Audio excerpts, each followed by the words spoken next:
The moment you react emotionally to disrespect, you hand your power to the other person, and most people don't even realize they're doing it. Disrespect feels personal, it hits fast, your chest tightens, your mind races, and before you know it, you're either snapping back, explaining yourself, or replaying the moment for hours afterward. Everyone says, just ignore it, but that advice is useless if you don't understand what disrespect actually is, and why reacting emotionally is exactly what the other person wants. In this video, you're going to learn the dark psychology behind disrespect, why people use it as a weapon, what's happening in your brain when you react, and how emotional control quietly flips the power dynamic in your favor. By the end, you'll stop feeling thrown off by disrespect, and you'll start seeing it for what it really is, a test. Let's start with a hard truth most people never hear. Disrespect is rarely about you. It's not about your intelligence. It's not about your worth. It's not even about what you said or did. Disrespect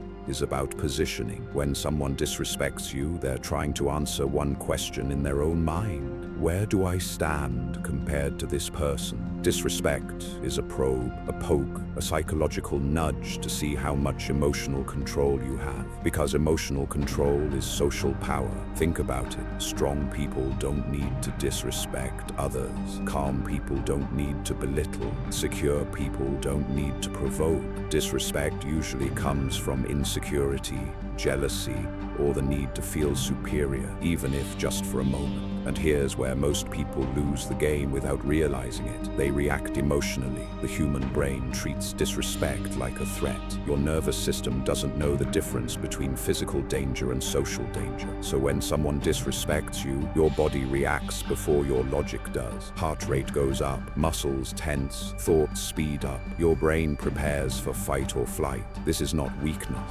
This is biology. But manipulators, bullies, and insecure people understand this instinctively. Even if they can't explain it scientifically, they know that if they can trigger your emotions, they can control your behavior. Anger makes you impulsive. Defensiveness makes you explain too much. Embarrassment makes you shrink. Any emotional reaction gives them information. It tells them you care about their opinion. You feel the need to prove yourself. You're emotionally reachable, and emotional reachability is leverage. Here's the first dark psychological rule you need to understand. Disrespect only works if you accept the frame. The frame is the invisible story underneath the interaction. It answers questions like who has higher status, who is judging whom, who needs validation. When someone disrespects you, the frame they're pushing is simple. I'm above you enough to talk to you this way. If you react emotionally by arguing, defending, or snapping back, you accept that frame. You're saying, your opinion matters enough to move me. Even if you win the argument, you lose the frame. Calmness refuses the frame entirely. Not silence because you're scared. Not calm because you're numb. Calm because you choose not to step into their story, and that is deeply unsettling for the person trying to provoke you. This is where people misunderstand emotional control. They think not reacting means being passive, weak, a pushover. In reality, emotional control is one of the most dominant traits a person can have. Look at any situation where power is obvious. Leaders, interrogators, judges, negotiators. The person with the most power is rarely the loudest. They're the calmest. They don't rush to defend. They don't chase approval. They let the other person talk themselves into a corner. Why? Because the person who controls their emotions controls the pace, the tone, and the outcome of the interaction. When someone disrespects you and you stay calm, something interesting happens psychologically. The power they expected to gain disappears. Disrespect needs friction. It needs pushback. It needs emotion. It needs reaction. When it doesn't get those things,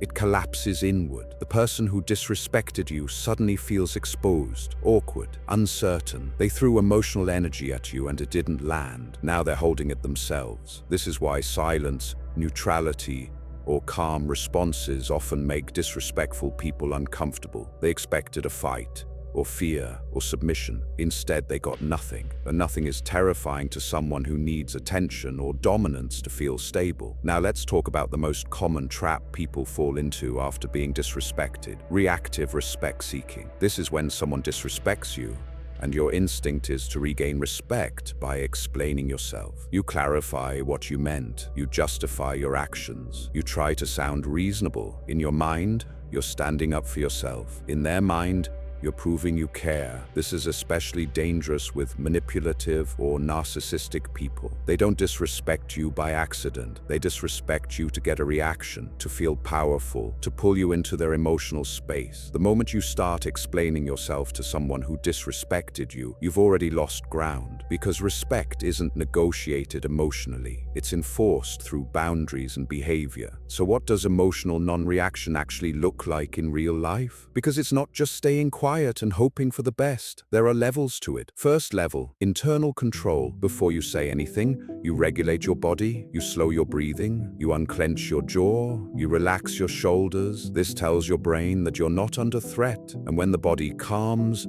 the mind regains control. Most emotional reactions happen because people speak while their nervous system is still activated. Power comes from pausing. Second level, minimal response. You don't ignore everything. You respond only when it serves you, and you keep it short. No sarcasm, no anger, no defense. Examples. That's your opinion. Noted, if you say so. These responses don't escalate the situation, but they also don't reward the disrespect. They shut it down. Third level, behavioral consequences. If disrespect continues, you don't argue more. You reduce access, less engagement, less availability, less emotional investment. People learn how to treat you based on what behavior you allow to stay close to you. Here's another dark truth most people miss. Disrespect escalates when it's rewarded. Every emotional reaction teaches the other person something. Anger teaches them they can provoke you. Defensiveness teaches them you feel insecure. Jokes hide pain but still reward the behavior. The brain learns through feedback. If disrespect gets emotion, it continues. If it gets nothing, it either stops or the person removes themselves. Both outcomes are wins.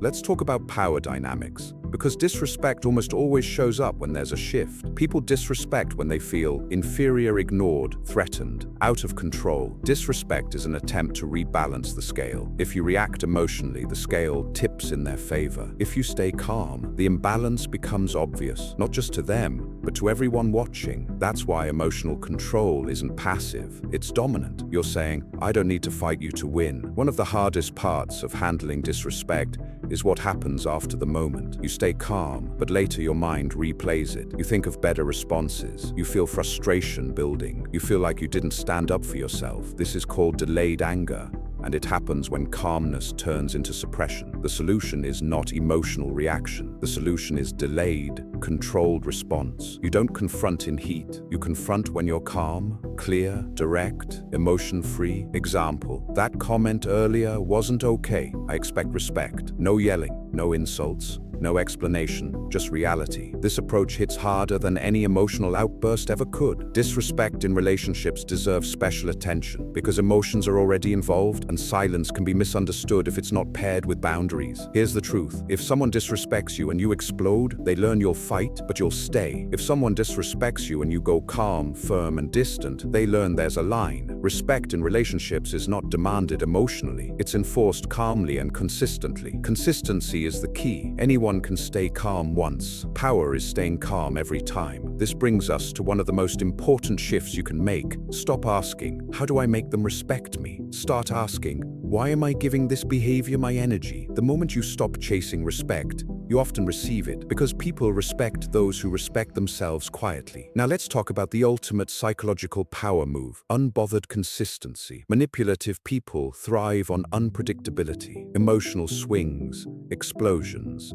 apologies, explanations. When you stay calm every single time, they can't adapt. They don't know which button to press because there isn't one. You become stable, grounded, hard to move, and stability is intimidating. Here's the climax of everything you've learned. Emotional control removes you from other people's control. They can insult you, mock you, test you, but they can't move you, and the person who cannot be moved controls the interaction. That's real power, not loud power, not aggressive power, quiet power. So let's bring it all together. Disrespect is a test, emotion is the trap, calm is the answer. You don't need clever comebacks. You don't need to prove strength. You don't need to win arguments. You just need to stay grounded while others lose control. That's dark psychology, not because it's cruel, but because it's silent. And silent power is the kind that lasts. If you're done giving emotional reactions to people who don't deserve them, comment unbothered.